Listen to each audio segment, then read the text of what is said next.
Can you hear me? Yeah, Good God, I feel like my left turn signal's on. I finally figured it out. How you doing, man? good. How are you? I'm doing all right. I know you've done like good amount of interviews already. I kind of want to focus more on things that you hadn't probably talked about as much. Dude, I'll beatbox with you if you want, or whatever you want. Okay. Well, I'm here. Outside of voice acting, did everything start with you being a PA on The Believer? Oh my gosh, The Believer. Yeah.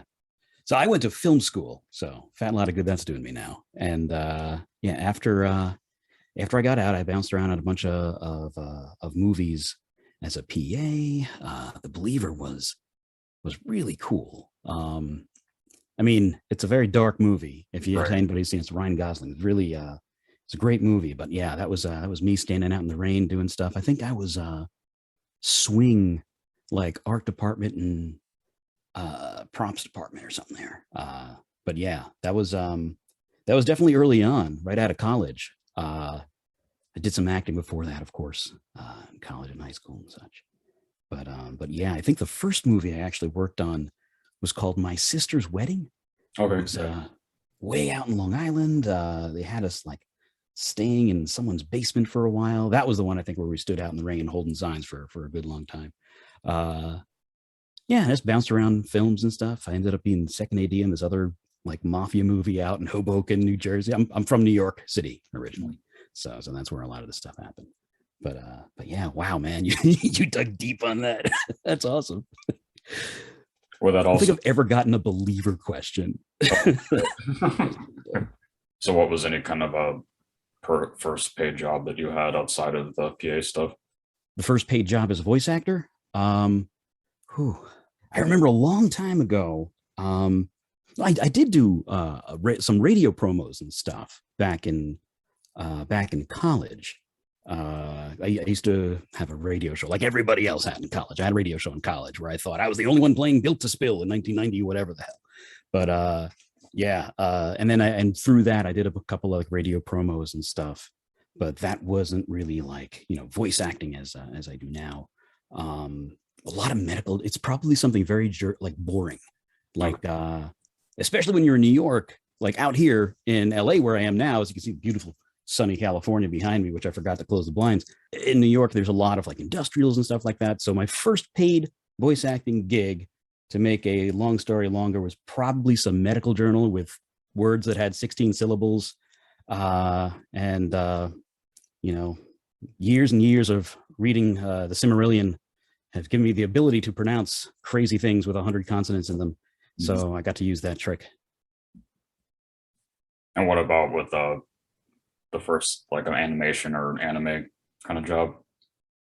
God, there was a company that doesn't exist anymore called Voig.com, and then another group, Therefore You, that was connected to that, who I've since become very good friends with. And they did this Machinima World of Warcraft spoof, and I think I played Indiana Pones. Okay.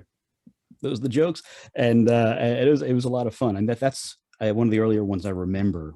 There was something from the Lifetime Network Mm. called Hollywood Tales, and people like to embarrass me with this sometimes. It was it was like they would film dogs like eating peanut butter or whatever, so it looks like they're moving their mouths, and then do like famous Hollywood movies. And I was brought in to do a couple of these things, and I think it's hilarious. I think it was really super fun. I'd say embarrassed, but it's more like, oh my, no one's heard of this thing. So I was Harry in When Harry Met Shaggy instead of When Harry Met Sally. And can I be a little blue on your show or no? Yeah, that's fine. Okay, it's the orgasm scene from When Harry Met Sally, and there's a dog with like a fake paw bounding the table, like oh, and I'm, I'm not, I'm the Billy Crystal character, so I'm reacting to her, but unnerving to watch. Weird. Yeah. Yeah. What about the first instance where you where it was like a more dramatic role? Actually, I do have a pretty good answer to this. So I used to do this thing for the New York Deaf Theater back in New York. So it's kind of like voiceover, where the actors are doing sign language on stage. They're speaking in ASL, and then normally we would just be like dressed in black off to the side, so kind of like live action ADR, like we're talking over it so that the people who don't speak sign language who want to come and see these actors, and the actors are amazing, because the thing, they have to do a lot more up there. So we would be doing the voiceover for them, for people that don't speak ASL to understand it. But there's this one production. It was a production of a show called Brilliant Traces to play. And the idea of this, it was just it's a 2-person play, if you know.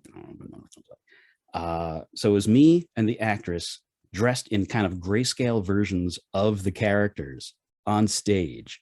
So where my character would be saying something, I would be emulating his emotion of what he's actually doing, what he's showing the audience in my voice.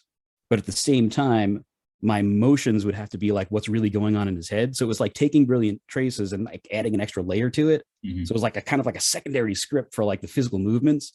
And that was that's pretty dramatic. It was pretty emotional at times. And like, you know, people we on stage got brought to tears sometimes. And my version of him at different points of his version of him. So that was something really unique that was really fun to be a part of. Okay. Yeah. Well, because one of my signature questions is always asking voice actors, what is the single darkest emotionally involved place you've had to go for a character? Oh God, definitely. There's one thing that was more recently where I had to talk about my child dying. And I remember, and this is one of these things that we've been recording remotely. Like I'm locked in a box when I do this.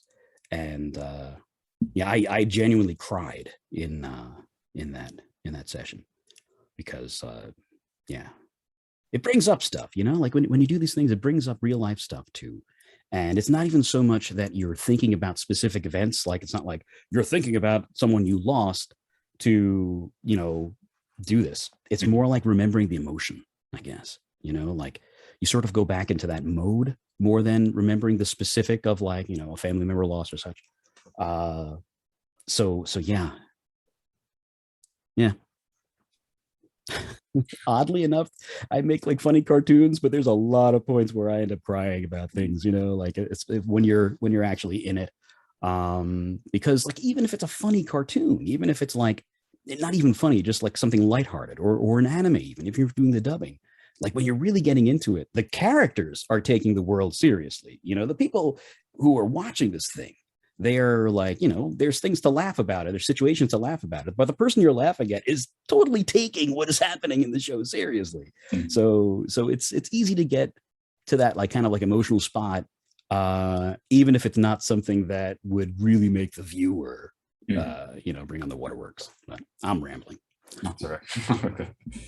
Well, is there a case with anime, like a single character where you've had to get really dark, or has it mostly been comedic? Oh no, yeah, very dark. And sometimes like a little disturbingly so too. Like for anime specifically, asking about that. Do you know Sword Art Online? Yeah. All right, so Alicization, there was a character called Chudelkin, and he's funny. He's like a bouncing Humpty Dumpty looking dude who kind of like laughs like a clown, and he bounces, got big bloomers and stuff. But he's so like sadistic and twisted. Right. And the things that he does to these main characters. Are you familiar with it? Yeah.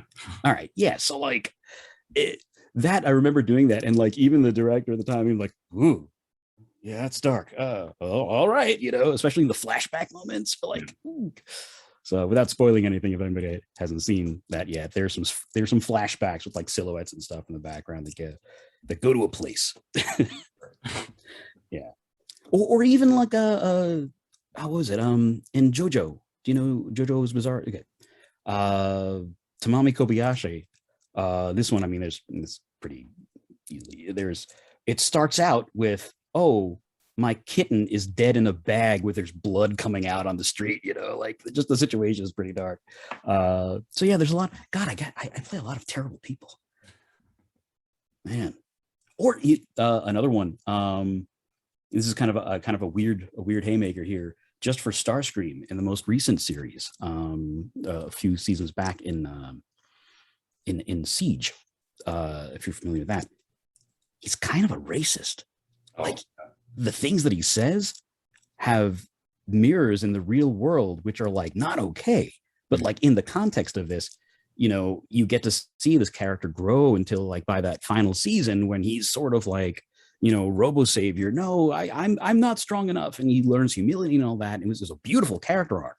But in the beginning, he's kind of a bastard. Like there's some subtext there. The writers did very well in bringing out for that character. So he's sort of like he's like the most evil of the Decepticons in that way, I think. But yeah, I don't know if that answers a question. No, it's okay. Again. Well, I know you've been asked like everything about Transformers at this point, but the main thing I was wondering was I can imagine maybe at first it was a daunting to step into being part of that. It was a dream come true. It was especially daunting in the way that like I'm a big fan of Transformers and have been since day one because I'm old. And like if this camera was facing that way, you'd see like walls of like Transformers. Oh, cool. Like I have in an undisclosed location back in New York, I think like 100 Rubbermaid containers full of Star Wars and Transformers. So all of my like G1 Beast Wars, with the Japanese stuff, those are all in storage back there. They did not make the move out here. So nobody break into my place, please. They're hidden. So yeah, so there's the franchise itself is something that's very dear to me. So having the opportunity to take on the character and in the way that I was able to was just call it what it is. It was a damn spiritual experience. Like I remember the first time I played Starscream specifically in like an official way, right? Like there's fan dubs and stuff that we've done before that. Part of how I sharpened my teeth with some of the old fan dubs and such. It's like a lot of people do, like a lot of voice actors do. But it was in Combiner Wars. It was the first part of Prime Wars trilogy, and the showrunner at the time, Eric Calderon, he was calling me to kind of like sort of break the bad news, but also say like he didn't know what he was looking for. They needed somebody in Los Angeles to record in person, and I was living in Forest Hills, Queens at the time. That's technically where I'm from, is New York City, but the borough of Queens. So like, if you know where Spider-Man comes from, I'm a few blocks away. That's where I grew up. So I was in a grocery store at the time on Metropolitan Avenue, and I got out and I picked up the call, and Eric was like, I don't really know what I want. He's kind of got the vibe of Varys from Game of Thrones. And so I'm standing next to a dumpster behind this grocery store in the middle of Queens, talking about potentially playing one of my favorite villains of all time. Because he is Starscream, Cobra Commander. Those were like, they're like just as much as Darth Vader and any other Shakespeare villain. I love these characters, and we were going back and forth and creating the voice, and then he hangs up, gets somebody else on the phone. I'm pacing back and forth by the dumpster, and then like within the hour, he called me back, told me, because I told him I will fly out. I will fly out tomorrow. So within the hour, I got cast in the role. And not only that, like he helped let me like kind of help mold this new version of Starscream. It's a very different Starscream in Combiner Wars than it is in like War for Cybertron. War for Cybertron's more like old school, and this was like say wiser, older, wiser, but you know what happens in that if you saw that show. And the next day I was on a plane. The next day I got to my hotel, and then we were recording like 2 days later. So it was this whirlwind thing. So like it was more exciting than daunting, I guess, at the time, just because of the progression of events of how it all happened. And then like about 5 feet in that direction, there are these two shelves that I like to call the display of narcissism as a pun. And it's all my Starscreams. And I've got like only like the kind of G1 continuity, because that's where, both of those shows take place. I'm looking at it as though you can see it. So that's it. So the real focus is to have as many toys as you can that you can make talk and then have it be canon. So yeah. And what was the first anime job that you got? I think it might have been Hunter x Hunter. Okay, yeah. Hunter x Hunter. I was this gun-toting ant, I think is what he was called in the script, but I think he has another name that it's just not credited as in the US version. And he kills like one of the main characters, and he's this very kind of like gritty, textured-y, sort of jokery sort of voice. And then I played what's his name? He's like an owl man. I forget his name, but I think that was the first anime that I did when it came out here, with Bang Zoom. Yeah, that makes sense. And they were both around the same time. It was that or Berserk. There was the Right. CGI Berserk. Yeah. So I was yeah. that guy, and a bunch of other things that some like there's a lot of things too that like you don't really get credited for, like additional voices, and you talk to people about this stuff, you do this. So like yeah, there are a lot of like creaturey, monstery, screechy things. So yeah, the fun stuff. Well, what is the case, do you think, where you've had to alter your voice the most significantly for something so far? Oh, this is not run my real voice. I normally sound like this. It's terrible. Alter my voice the most. Geez, I don't know. It's the most fun to kind of go in and sort of be the utility guy and play like 100 different characters. You'll have your main character, and then you'll do all these different things. I mean, Starscream is pretty different from my regular voice. Mugman is very different from my regular voice, which is fun because I get to kind of lean in because, like I said, I'm from New York, so and I'm an Italian American man, so I get to kind of really do that whole like street urchin sort of like 1940s thing from Mugman too. There's a similar to the Triptychon voice. There's a zombie voice that I get to do sometimes. And I think I did it in one of those, there's that sort of like double voice thing, like weird little things. I guess that would be the one that's, when you're spitting up chunks of your throat and whatnot, if you do it for 2 hours straight. Can you do? No, I don't though. I can keep doing it. Yeah. Well, can you do like kid voices as well, or? Yeah, I do that. I get a lot more old men now. I don't know why. I think it's the mustache, but yeah, I've did a couple scamps, couple little kids. Yeah. Gosh, early on, man, I'll tell you a dumb story. One of those like those fan dub things. They didn't have someone to play the little 12-year-old girl, and I was playing little boy of this thing. And so she only had a few lines. So instead of getting another actor, they just had me play little girl as well. And I did it. And because the early 2000s internet was terrible, it's a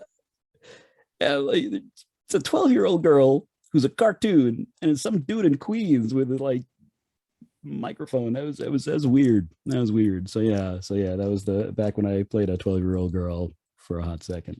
Okay. I haven't really seen you talk about Fire Emblem yet. To be entirely honest, I'm not sure which roles I play in Three Houses. In Heroes, I play Grail and Raisin. I don't know if I'm saying the name, pronouncing it wrong. The dude that looks like Legolas, the Valkyrie. Fella. Yeah. But once in a while, I'll have like someone will hit me up and be like, "Hey, you just talked to me in a shop." I'm like, right on. Try to remember who that dude is. So I have the game. I did finally get the game, but I haven't played through. Okay. Well, on the roles of Ryson and Grail and Heroes, everybody else I've talked to who was part of Heroes, it's said it's like a really kind of a quick session, and you can't really get too emotionally involved in the character. Yeah. I mean, we fit some emotion in there, the team that did that, that was over a cup of tea. Yeah. They're very, very good at telling you exactly what the situation is, even in these like quick lines, so you do get a bit to chew on, You know, they'll tell you about your family or whatever, where this might be coming from, even if the line is just sort of like, you know, like there's very good about sharing what the world is at that point when you're saying that. So, but yeah, you don't really have a lot of time to sort of, you know, soliloquy. Right? Yeah. I know that you got to do a bunch of different incidentals on Grand Blue Fantasy too. Grand Blue Fantasy, yeah. Yeah, that was another one of the early ones, I believe. Okay. Yeah. And then kind of the same thing with one of the more recent Lupin series.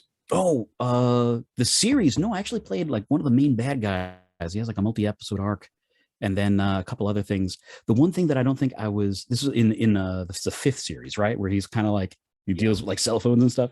So first of all, I was a big fan of that. Like the movies and whatnot. So that's a trip when you're moving out here and like these people that you listen to growing up are now like directing you or talking to you, hearing them refer to you by your character's name and just know that it's really cool.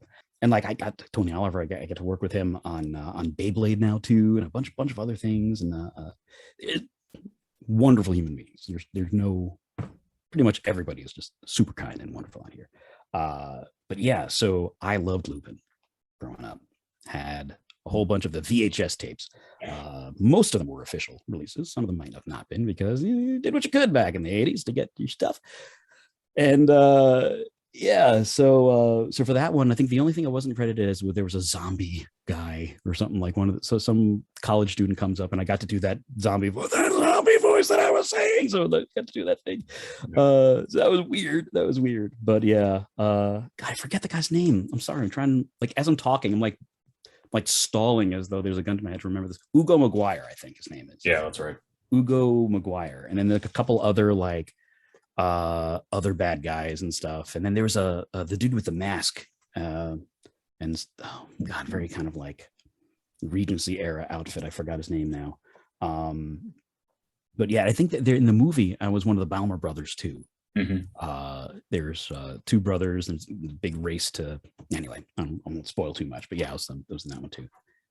But yeah, that's super cool when you're a fan of things. You know, I mean, so why are you going to do this stuff if you don't love it anyway, right? It's always sort of a trip when you're like, oh, Peter Cullen just said Starscream and he means me. That's weird. That's awesome. So yeah, it's cool. And personally, for me too, it was cool to see be part of the Inuyasha Yashahime. Yeah, it was Hosenki, right? You know, Hosenki's awesome. That was awesome. Weasel Man was something I don't get to do very often, and I really dug that. That kind of like weird Fred Willard-ish, like used car salesman. Like he's so slimy, and he was super fun. I love that. I think that was the next episode. I think I think they were back to back. Mm-hmm. And I would think that would the most recent anime you've worked on be Vinland Saga?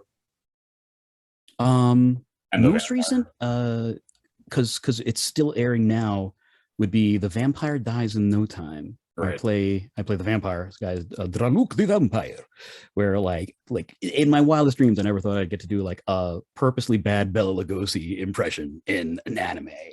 And not only that, like, have you seen this show at all? Yeah. All right. The humor is like, it's like super old school. Like my favorite anime growing up was it's called Ranma Half. If you know Ranma Half. Yeah.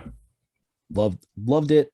I started watching it in Japanese with Chinese subtitles at my neighbor's house, and then once the dub started getting available, like I love that kind of shticky sort of comedy. So here's my queens coming out, the comedy. But like Vampire Dies has that sort of like Odd Couple, Perfect Strangers sort of like what's going on now, but then it gets like peak anime with like vines coming out of that one dude, and yeah, if you saw it, you know what I'm talking about. But yeah, it's super fun. Heike Story I think is also since then. Sunny Boy, God, Sunny Boy. I didn't realize it when I started working on it, but I ended up playing God Like he's supposed to be like the principal's voice in this dude's head, and then he ends up. I'm sorry, I just like spoiled that whole freaking show for whoever's listening. If you haven't seen it, I'm sorry. And that's like one of those situations where like there's some shows where the through line, and then some of them like even with the director, you're kind of learning this as you go along. More often in like dubs and stuff. Like the prelay things. What's going on pretty much. The big beats are there, and you're told them and whatnot. But a lot of times with the dubbing stuff, you have no idea. So like if Luke Skywalker didn't know that he was Vader's son, which is exactly the case, I guess, in how Star Wars worked out. But it's that kind of thing, so you don't really have the bones to put in there early on of like what might happen later on. But luckily the director is amazing. So yeah, it's working really well. And out of all the anime characters you played, who do you think you can relate to the most personally? Oh, I guess the vampire that dies when he gets hit for 2 seconds, because I'm a former goth kid, and I'm only 5'6". I don't know. I mean, you can't really. Actually, that's not true at all. The height is though. The character I can relate to. I don't know. I feel like the bones are in there everywhere. Characters I've played. It's weird. That's like just such a normal question, but it's also something I've never really thought about. Okay. So I'll just go with Draluk because I like his outfit, I guess. And I wear a lot of black. Mm-hmm. Well, I know it was before 2021 ended, but yeah, I got to do Allison Packard, and I know that she's Kanaichi in that. Oh yeah, God! And we get so many fun things back and forth, right? Yeah. And there's a testament to how good Jade and Maddie, everyone involved in that on the other side of the mic. It sounds like we're all in the room together. It flows so well the way that it's all kind of stitched together. But yeah, we like met for the first time only recently, even though we've been doing this thing for so long. But yeah, she's amazing. Mm-hmm. Very, very, very kind person too. Who are you closest with then, with other voice actors? Back on Combiner Wars, and I keep talking about Transformers. Let's talk about Transformers 2 hours. Jason Marnoka, he played Megatron. And then he played Megatron in Titan's Return. I think we, Abby and he and Lana and myself, we were the only ones that came back for the next season, I think. And then the next one after that. And then on War for Cybertron, they asked 2 of us to come back. So we've been Megatron and Starscream for a while. But the DVD extra here is we became close friends. And I moved out here first. He moved out a little while later, eventually moved into the same apartment complex because he was coming over my house every Friday to drink scotch and watch cartoons. So there, Starscream and Megatron hang out and drink scotch and watch cartoons before the world decided to stop itself. But yeah, and when it came time, his fiance, now wife, they lived downstairs in the same apartment complex. Oh, yeah. Cool. So that's I think that counts. Yeah, it's pretty cool. And then we've gotten to be a bunch of stuff together too. Like one early thing, like shortly after he moved here, we ended up being in an episode of one of the Gundam shows, but it was like like the full dive one, the one about the kids that are building the thing. Oh right, yeah. And he got to be like this big quiet guy, and I was his wormy subordinate. And I'm like, we're never going to get out of this. Yeah. So yeah. What was your experience with being involved in Demon Slayer? Oh, Demon Slayer's fun. One of the cool things about that is when the video game came out, they brought a noodle shop guy, Toyo. They brought him back, and we had to do a lot of the lines were the same, but kind of put a little spin on him. It was fun. It was fun to kind of revisit him. And yeah, and then I played a couple of the monster voices and stuff too, like you do. And yeah, he's fun. I like the noodle guy. It reminds me of a relative of me. Well, because one of the first people I interviewed back last year was Steve Staley. So it's another close friend of mine is Alex Lee. He and I became pretty close. We met not on that though. We met at a movie premiere. It was this anime called Laws of the Universe, where he was the main bad guy, and I was a bunch of reptiles. I was a bunch of lizard people, and stuff. So then we stayed in touch, and now I cat sit for him a lot too. They were pretty close too. Yeah. Another wonderful human being, and just like super talented, super talented, very kind man. So there's some more bigger roles I hadn't brought up yet. It was cool to see the Night is Short, Walk On Girl. That was a pretty movie. That was a beautiful movie. Visually, the music was great. I loved it. Yeah, that's one of the old men. Like I said, I get a lot of old men, and I love it. I get to kind of like lean into my weird old wizard. I mean, you see behind me as they're talking, I'm kind of a little bit of a weirdo too. So get to embrace that. Yeah. Well, and I know it's a kid show, but I've talked to a few people who have been in a Shimajiro too. Oh yeah, that's fun. It's Flappy. Yeah, I'll blow you out while my gain is too high. But yeah, it's super fun. It's really cute. And it's like really big in Japan too. I didn't realize that. But he's fun. I get to kind of be the comic relief of that show. Mm-hmm. Do you have a personal preference between darker comedic roles? I love it all. I love it all. I love it when you have a day where you get to do so many things in one day and kind of shift back and forth to like a funny vampire and a little kid parrot. And it's just it's the best job in the world. It's like constantly doing puzzles to try to figure out like what pieces to put where. So yeah, I mean, comedy is great. I love doing comedy. I love getting to kind of put your own timing on things too. And then it's like a completely different skill set to kind of fit in that same timing while you're matching mouth flaps to something in ADR or whatever, like it's again, it's another puzzle and it's fun. And I love games. And it is the fact that you get to pay the rent doing that is amazing. Yes. So yeah. And considering your experience up until that point, when you did start in anime, did you take the dubbing easier, or was it still difficult to get used to? It picked it up pretty quickly. It's all rhythm, right. A lot of it is rhythm. A lot of it is. It helps to have a kind of like a musical background too. I know that's not like a normal thing to talk about ADR and whatnot, but like just to kind of get that syncopation in your head. I'm a voice actor. I can't say syncopation, and it's yeah, it's like I said, it's just fun. It's just fun trying to figure out how to get the acting in with the flaps and pause where you're supposed to pause. When you're reading the script, there's no commas in anime. There's like, but still make it sound natural. There's like so many moving parts that it's exciting to do. It's really fun. And there was what was it like a little dog spirit thing you played called Tama?